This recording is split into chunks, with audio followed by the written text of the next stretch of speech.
and answer those at the end of the session. And the session is also being recorded.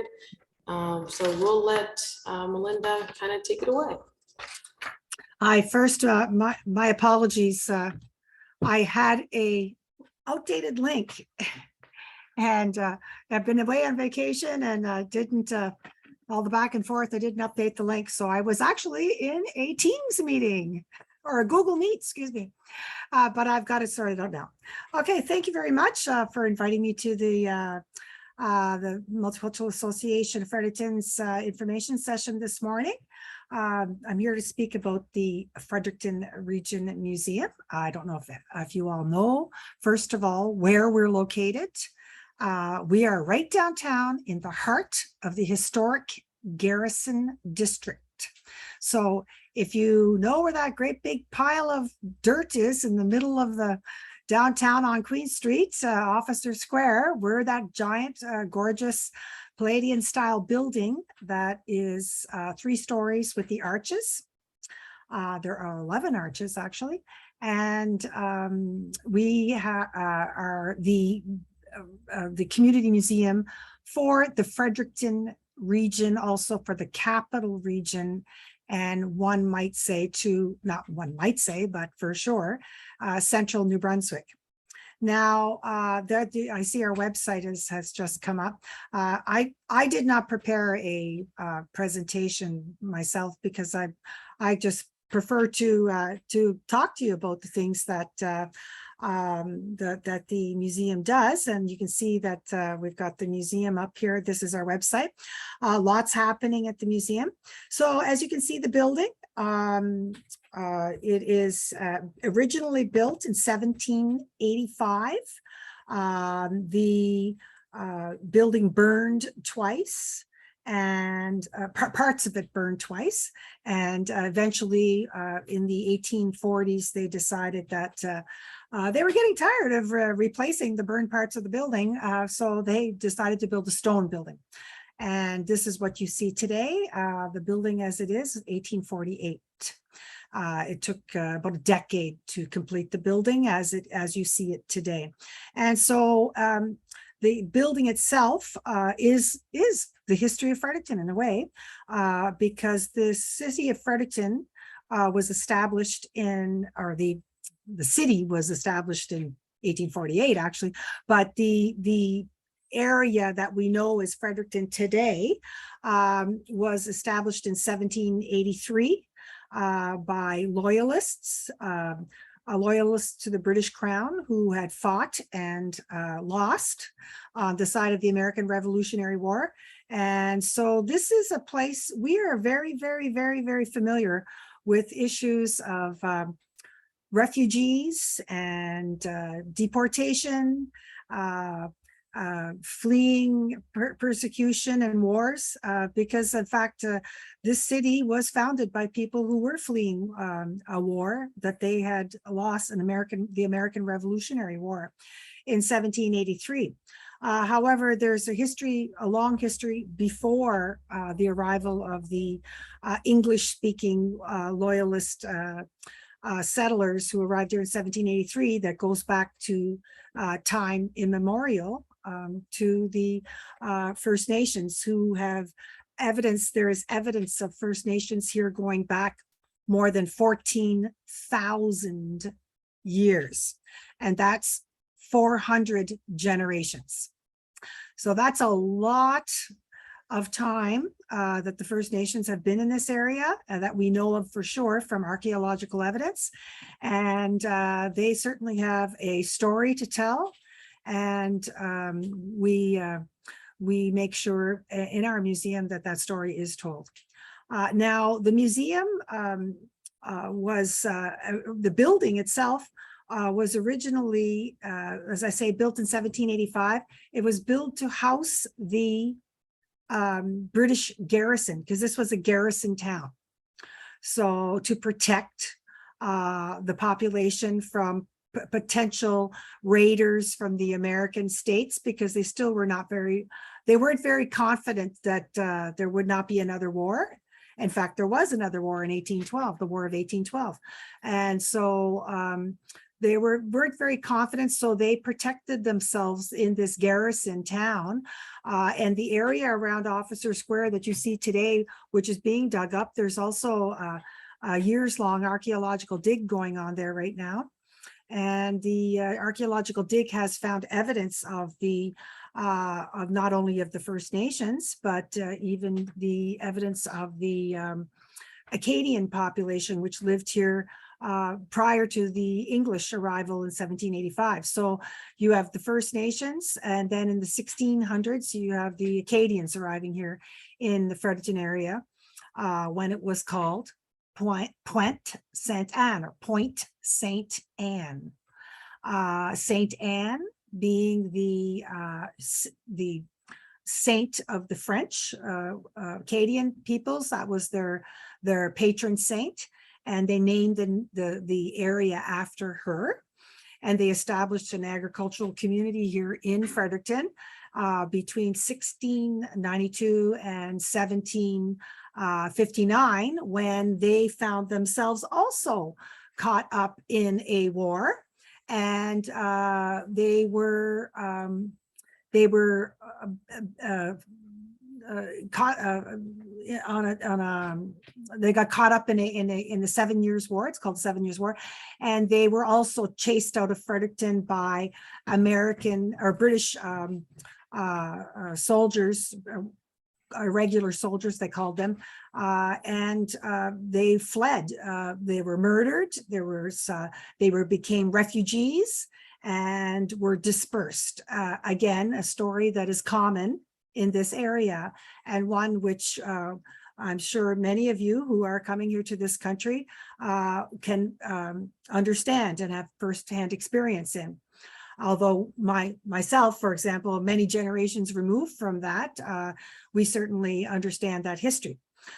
So you have following, the Acadians, you have as I said earlier, the Loyalists who came here following the American Revolutionary War, and then we have the city of Fredericton as we see it today, starting to be built up, and the building that is now the museum being the home of the British garrison. So that's the British soldiers who were here nearly 100 years. And the building, the museum, was actually their personal residence. So there are 18 fireplaces in the building and 3 floors. And so every one of those rooms would have been a room for an officer. And so I often, when I'm walking in the building, I think I often feel the presence, imagine what it must have been like back in the 1700s for those officers living in Fredericton, which would have been a very small little town then, maybe a couple of thousand people, most of them British soldiers and officers living in the downtown area. So for 100 years, the building was a British garrison. And then when we had when Canada became a country in 1867, so we just celebrated our 150th anniversary here a couple of years ago in 2017, the British left and Canada became its own country.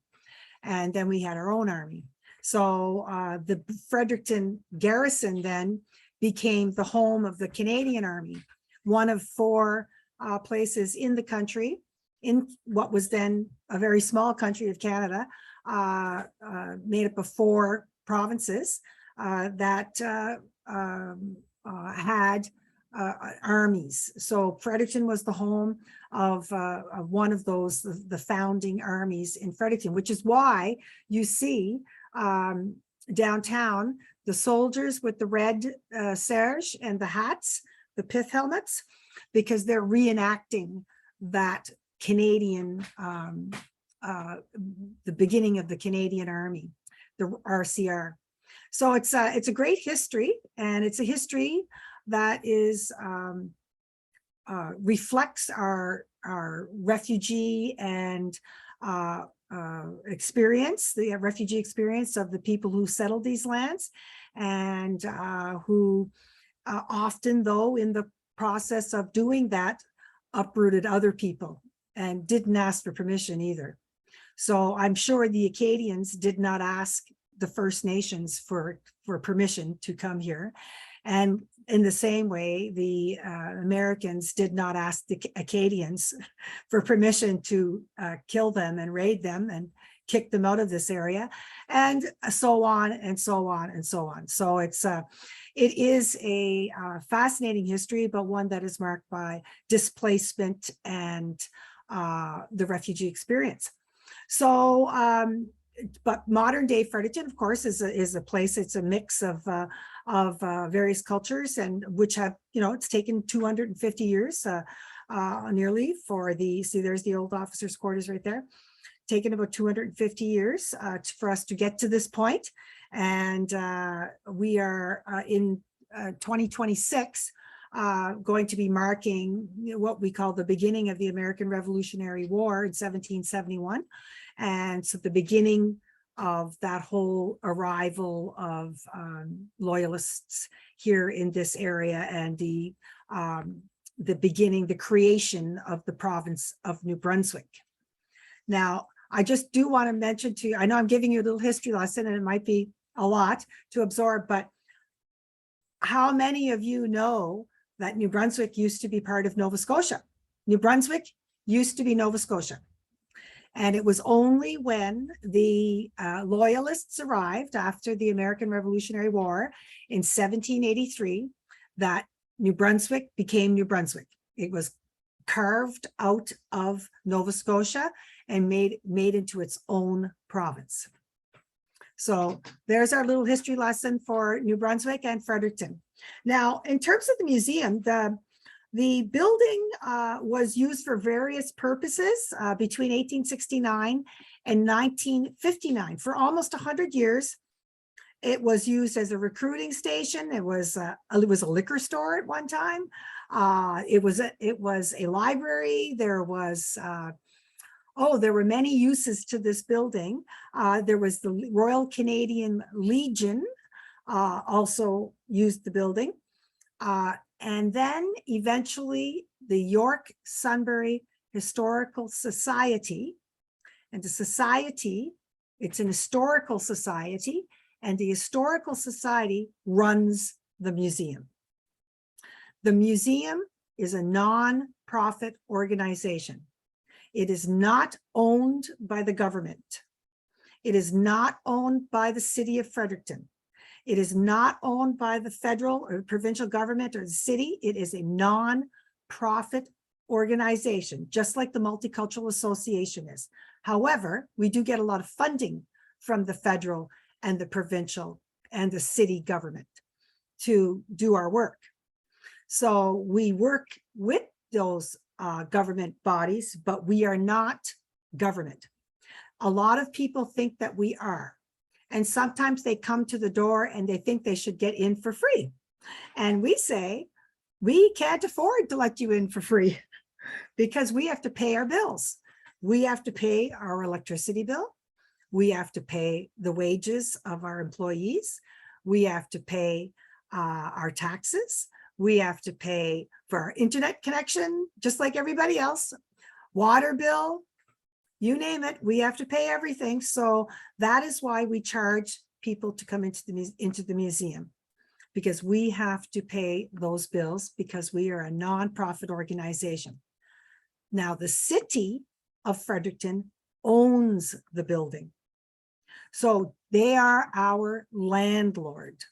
And we have a 25-year lease, which means we are allowed to use the building. We have an arrangement for 25 years. And we've been in the building, though, already for over 60 years. We've been in the building since 1959. So we've been in the building for a long time. And we intend to stay in the building for as long as we can because we love it. And it's a natural place for a museum because it tells a great story and it's a heritage building in itself. Now, I've described the history of the area. I've spoken about the building and who owns it, and that we are a non-profit organization. Now, as a nonprofit organization, we and one that's interested in history, we're not interested. We don't work with sports, although sometimes we might talk about the history of sports. We don't work with agriculture, although we might talk about the history of agriculture. There's things that are not in our mission or our plan, but because we tell the history, we often do projects that connect us to these various areas. So, for example, we have exhibits on Black history. We have exhibits on local hotels. Right now, there's an exhibit on Fred Coleman and Mary Coleman, his wife. These are people who were local people who did some interesting things back in the 1800s. And any of you know about the Coleman frog, if you've been to the museum, he's a big attraction. And so we tell that history and we do projects. So a lot of the time we hire people, and we also take people in on internships and volunteers who do work for us. Here's our project on Black Heritage, which was a very big project that took 3 years. And that is a beautiful exhibit, which has many facets to it. There are many little sub projects that came off of this big exhibit. And we do a lot of projects. We hire a lot of people. We provide a lot of learning opportunities, networking opportunities for students, mainly students who are going to the universities, also to the community college, but also people who are involved in work exposure programs, excuse me, and people who are looking for job experience. Some of these are paid, some of them are not paid, but I can tell you from personal experience working here that we have many of the people that I've dealt with over the last 6 years since I've been the executive director have come from diverse communities, including the immigrant community, and they have gone on to get jobs because of the experience that they gained with us at the museum. They're looking for Canadian work experience, even if it's volunteer, and a network that allows them to connect into the community, meet people, go to meetings, attend meetings, learn things about Canada that they may not have learned except in the actual physical space of the museum. Now, it has been difficult because of COVID. There is no question about that. It's been difficult, but we still do it. And sometimes it's hard because of COVID, but we are trying. The issue with the museum is that we have very small rooms. Remember, I told you that the museum building was actually the living quarters. They were the bedrooms. They were where the officers lived, was where their bedrooms were. So some of the rooms are big and some of them are small. So we have a lot of small rooms. It is 200 years old, so we don't have modern air conditioning. So that's an issue, another issue. And, we have to be very concerned with narrow hallways and stairways. So COVID, of course, in COVID times, we have to be careful about how many people can be in the rooms at the same time. and that sort of thing. So it never ends. It never ends. COVID is being a challenge to us, but we have a lot of opportunities, and we do encourage people to get involved. There are things that need to be done at the museum that give you the experience that would certainly, you'd be meeting people and you would connect into this community. And we do, encourage people to do that. So the museum is a very busy space. It's lots happening. We just, in fact, tonight, we're going to be going to the Garrison Market, and we're going to be all dressed up in costumes. On Saturday, we have a big event on Saturday. On Monday, we have another event. On the 27th, we have a big event. We have artists in residence. If you know anyone who's an artist, they might want to come and see us at the museum. So there's a lot happening. We're very welcoming. We want people to be part of our community and make our new history with us, because I'm sure that in 1783 and 1819 and 200 years ago, people didn't think that their history would be what they were doing then was going to make what Fredericton is today, and that what they had to say would mean anything. But in fact, it did. It created what we are today, and we're very interested in what people did and then what they're doing too. We want to record that. We want people to be involved. That's how we make our own history. We're making new history all the time. And in 100 years, people are going to look back at us and say, wow, they're pretty cool. And because we don't have like a narrow view of the world. It's not all just the past. It's what's happening now too, So there's and I think I've given a pretty good summary of the museum itself. I'm not sure if there's anything else I can speak to about specific exhibits. If anyone has any questions, we can open the floor to talk about that right now. I am going to ask you, though, I do need to get a drink of water, so I'll just be right back. Hang on.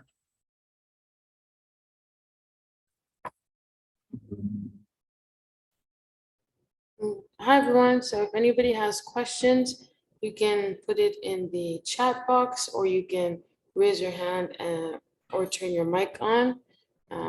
And Melinda will be right back. So if anybody has any questions, this is the time. There we go. So as I said, if you have any questions, I'd be more than happy to answer them. I mean, I've given you a summary of the museum and what we're about, what we do. It's really wide open. We do everything. We do culture, we do music, we do theater, we do art, we do exhibit development, we do collections management, information management, technology, photography. Literally, there is no end. Writing, research, communications, web development, social media. There's no end to the possibilities. So if you're looking for experience, Canadian experience, and if you want to get involved, we're a great place to start. I'll ask a question. Sure. So what are your hours, and when can people visit? When can people go check it out? Do people have to book an appointment? Sure. How does it work? Well, we no longer have to book by appointment. However, I'll just give you, in the summertime, okay, when the weather is very nice, like right now, starting in about May through to September, October, we're in the summertime, we're open every day of the week. Okay.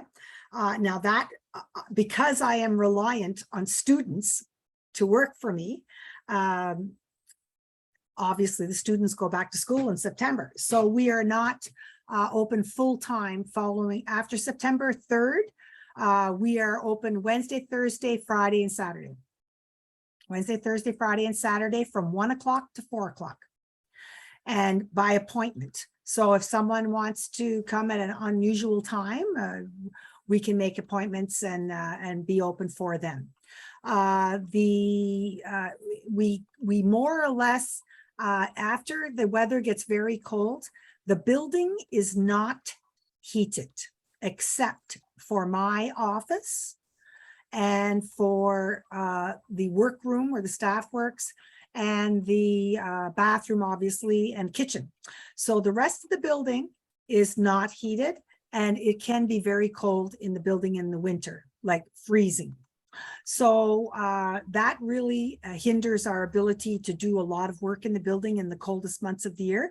But we do have a warm workspace, and people do work in there. And in my office, of course, too.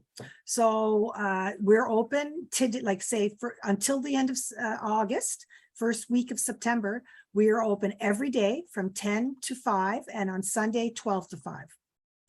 It costs $3 for children over the age of 6. It's free for children under the age of 6. Students are also included in that $3. So if you're a student, we don't care how old you are, it's $3. And you could be 50 years old. If you're a student, it's $3. That's pretty cheap. And adults are $6. Families of 4 are $15. And then every additional person is another $3. So that is a pretty good way to spend your afternoon for $15 in Fredericton. And that's 3 Tim Horton coffees, is it, or 4 Tim Hortons coffees? And so it's a great way to spend the day or the afternoon, as long as you are into, there's no end to what we do in the museum. So children are, there's activities for kids, and we have some really good exhibits right now. We have an exhibit on UFOs, the one you're looking at right there. We have an exhibit on Black heritage, as I said, mentioned earlier. The history of the Acadians, the Wabanaki, who are the First Nations, First World War, Second World War, et cetera, et cetera. So there's quite a diverse selection of artifacts and exhibits on display. So there's the answer to the question: is we're open. In nice weather, we're open a lot. In cold weather, we're not. But you can always make an appointment. Great, thank you so much. Oh, go ahead. And the information is on our website under hours.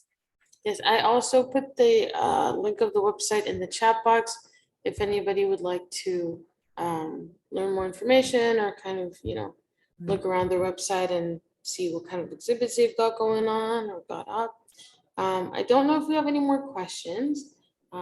If not, we're gonna wrap it up. So thank you so much, Melinda, for the amazing session and all the information you gave us. It's no secret that you definitely know a lot about, Fredericton's history and the museum's history. So thank you for sharing that information with us. And we really hope some of our newcomers will pop by and visit, or even apply to volunteer work there. Sounds like a great work environment as well. So thank you so much. And a few people are also saying thank you in the chat. So thank you again. Great. And I tell you what, if I knew who the people were who were on the line, when I don't, I extend an invitation for you to come. I would offer you a free pass to come in. I just need a list, and we can put that at the front door with my students who are at the front entrance. And we do have a big event on Saturday, and it would be so much fun if you would come. It is a town crier competition. It's involves, I don't know if any of you know what a town crier is, but in England, in the 16 and 1700s, the king or the queen, when they wanted to make announcements, public announcements, they had a fellow or a man, usually it was a man, who would dress in this really interesting outfit with a tricorn hat and a red coat, and he'd ring a bell. He'd ring a bell and he'd go, oh yay, oh yay, oh yay. And then he would make his announcement. So we're asking people to come and to make announcements. And there are prizes. It starts at 1:30. And if you come on Saturday, and if you identify yourself, I can make a list, and you all would be invited to come for free. And last year, it's at 1:30 on Saturday. And when we did it the last time, actually, a new Canadian from Bhutan won. And she had a blast. And actually, there were more people who were new Canadians who participated than Canadians. So we just had a blast. It was so much fun. It's really fun. And it was up on the balcony. We laughed a lot. Everybody got to meet each other. You get to wear a costume and a hat, and you ring the bell, and then you make a proclamation, and there are prizes, and you get your picture taken, and it's a lot of fun. So if you want to send me the list of names, and if people want to come on Saturday, they are more than welcome. And even if they can't make it on Saturday, as long as I have the name, they are welcome to come on for free. Okay. Thank you so much, Melinda. That's really appreciated. So if anybody who joined today's session is interested, please type in the chat that you're interested, and Melinda will gracefully arrange for you guys to get some free tickets or free passes. And for those who can't type it in the chat, just send Jing an email, and we can also arrange that. So I'll just leave Jing's email here. Yeah, and I would extend that. That could be a family pass too, just not just one person, but bring your family, and we'll let you all in for free. Okay. But I need the names. Okay. Perfect. You'll enjoy yourself. Thank you. We have people already putting that they're interested, so we'll send you that list shortly. I'm gonna stay in the session just to get everybody's names in, the ones that are saying that they're interested. And for those who, might change their mind or wanna another time later, we can also just contact via email. And excellent. Yeah. I also just want to thank our interpreter. So thank you so much, Sylvia, for today's Spanish interpretation. I also want to thank Asma. So thank you, Asma, for today's Arabic interpretation. And Zamzam, thank you for today's Somali interpretation. And I see that the list is getting longer here, so good. A lot of people would be interested. Is that Asma who worked with us 3 years ago? I'm not sure. I'm not sure if it's her. Okay, because we had Asma came and volunteered with us from the Multicultural Association just before COVID. We had we have a lot of people come from the Multicultural Association. That's Unfortunately, COVID really, it was you. Hi, Asma. Well, we miss you, Asma. I hope that you did get some work there. We were talking about that at that time. Anyway, we'll talk. Hopefully see you again. Great. All right. Thank you so much, Melinda. We'll let you go, and I'll stay in here so everyone can. Okay, I'll head out then. I'll leave. Thank you so much. I can just I'll leave. Okay, great. Bye. Thank you so much. Take care. Thanks again. Thank you. All right, so I'll leave the chat open. I'll leave the session open for a few minutes so me and Jing can catch everybody's names. And if you're interested, please just type it in the chat, and we will catch your names. But if you're already put your name in the chat, you're more than welcome to go about the rest of your day. So thank you so much to everybody that attended the session. And for everyone that is interested, we'll make sure you guys get some free tickets for the show this Saturday or next week. So thank you so much. Have a good day, everyone.